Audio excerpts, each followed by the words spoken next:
red color ball in front of me, and we started with this ball. Qatar in different color ball goes to Group A, position 1. Dan hasilnya Indonesia berada di grup A bersama tim tuan rumah Qatar.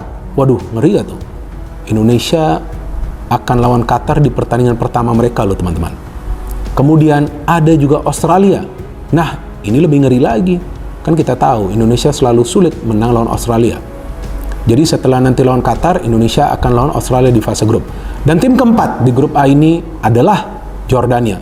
Ini lagi wakil dari Timur Tengah yang kita tahu Indonesia selalu kesulitan ketika bertemu tim-tim wakil dari Timur Tengah. Dan Indonesia akan berhadapan dengan Jordania di pertandingan terakhir mereka di fase grup. Jadi kalau dari segi kekuatan teman-teman di grup A ini, sebetulnya Indonesia merupakan tim yang tidak diunggulkan. Ketika kita berada di grup A, ini menurut saya grup yang luar biasa ya buat kita. Ya, tidak boleh terhindarkan. Kita harus lawan siapapun lawan yang akan kita hadapi itu, termasuk dengan Qatar sebagai tuan rumah penyelenggara tentunya, dan Australia, semua tim-tim unggulan yang kuat ini dengan Jordania.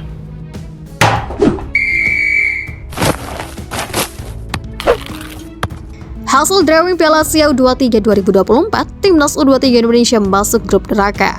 Vietnam dan Malaysia senasib. Drawing Piala Asia U23 2024 ini digelar di Al Bustan Ballroom of the Wyndham Doha, Qatar pada Kamis 23 November pukul 16.00 WIB.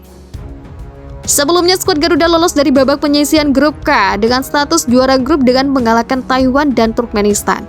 Timnas U23 Indonesia pada drawing ini masuk dalam pot 4 bersama Malaysia, Tajikistan, dan Cina. Sementara wakil Asia Tenggara lain yakni Vietnam di pot 2 dan Thailand di pot 3. Pot ini ditentukan berdasarkan penampilan tim di Piala Asia U23 edisi sebelumnya. 16 tim yang lolos dibagi dalam 4 grup. Nantinya semua pertandingan akan digelar mulai 15 April hingga 13 Mei 2024. Drawing Piala Asia U23 2024 menempatkan Timnas U23 Indonesia masuk di grup A. Skuad Garuda Muda akan bersaing dengan Qatar, Australia, dan Jordan. Sementara Thailand berada di grup C bersama Arab Saudi, Irak, dan Tajikistan. Dua negara ASEAN yakni Vietnam dan Malaysia masuk ke grup D. Mereka bersama Uzbekistan dan Kuwait akan memperebutkan posisi lolos ke babak selanjutnya. Nantinya 3 tim terbaik akan lolos ke Olimpiade Paris 2024. Ketua Umum PSSI Erick Thohir mengakui sudah dibuat pusing karena klub-klub luar negeri yang dibela pemain Timnas U23 Indonesia belum juga memberi jawaban soal pelepasan pemain ke Piala Asia U23 2024. Timnas U23 Indonesia memang dipastikan lolos ke Piala Asia U23 2024 di Qatar. Kepastian ini didapatkan setelah lolos kualifikasi Piala Asia U23 2024 di Solo pada Agustus lalu dengan mengalahkan Turkmenistan dan Taiwan. Namun setelah memastikan lolos, tim pelatih bahkan hingga PSSI pun langsung dibuat pusing. Sebab ajang 2 tahunan ini bakal berlangsung di Qatar pada 15 April hingga 3 Mei mendatang. Piala Asia U23 ini membuat PSSI dan tim pelatih pusing karena turnamen tersebut tak berlangsung pada agenda FIFA. Situasi ini tentu saja membuat klub-klub tak memiliki kewajiban melepas pemain ke Timnas U23 Indonesia, apalagi buat tim-tim yang dibela pemain Timnas U23 Indonesia di luar negeri. Erick Thohir bahkan mengaku sudah dibuat pusing dengan turnamen Piala Asia U23 2024 itu. Sebab, klub-klub yang dibela skuad Garuda Muda belum juga memberi jawaban melepas atau tidak pemain saat Piala Asia U23 bergulir.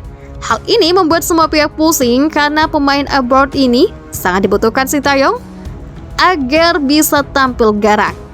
Tak tanggung-tanggung pemain-pemain yang selalu jadi andalan Sintayong yang saat ini berkarir di luar negeri.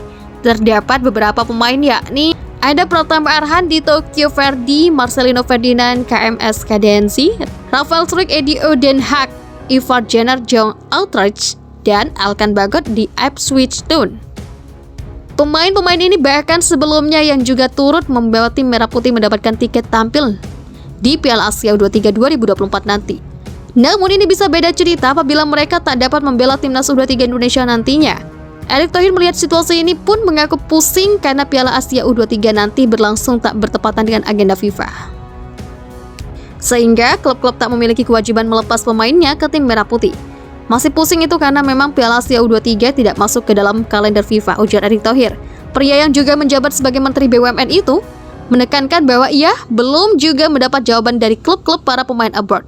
Pemain-pemain kita yang di Eropa masih belum mendapatkan jawaban bisa memperkuat atau tidak, kata Erick Thohir. Kita ketahui ada 4 hingga 5 pemain bermain di Eropa, ucapnya. Untuk pemain-pemain yang berkarir di luar negeri memang buat pusing. Namun untuk pemain yang bermain di tanah air dipastikan tak ada masalah. Orang nomor 1 di PSSI itu mengatakan bahwa ada wacana kompetisi bakal diliburkan. Kompetisi di Indonesia akan diliburkan sejenak agar pemain bisa membela timnas U23 Indonesia di Piala Asia U23 2024 nanti.